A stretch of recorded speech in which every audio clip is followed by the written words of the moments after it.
Hi, my name's Christina Hanley, and for this presentation for art appreciation, I'll be going over my assessment essentially of Mount Rushmore, which is a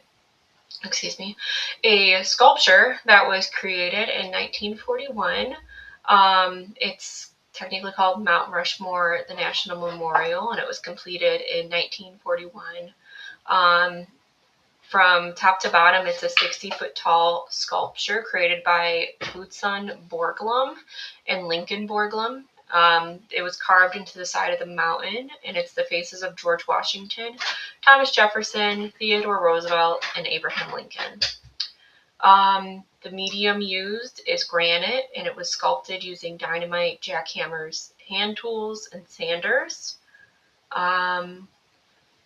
The reason why I think that they personally chose this medium to create the sculpture was to show strength in the foundation and show unity amongst all four of the men that were chosen.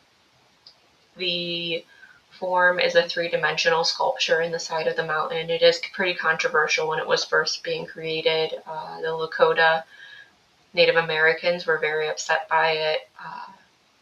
They did not want the nature to be transformed into something else that it originally was not, so that was very upsetting. This was designed to represent freedom and democracy to the United States. There's variety showing the different face structures, but unity in the smoothness and the quality of the sculpting. There were multiple prior attempts made of this and like mock-ups prepared before actually doing the sculpture. Proportionally, George Washington is bigger and in the forefront. They did this on purpose because he's the foundational leader of our nation. The monument was started in 1927, right after World War I, and right before the Great Depression. It was finished right before World War II ended. Right after World War I, this was a very patriotic time in our history. Some would even say that there were a lot of nationalist groups which were pretty detrimental to our nation.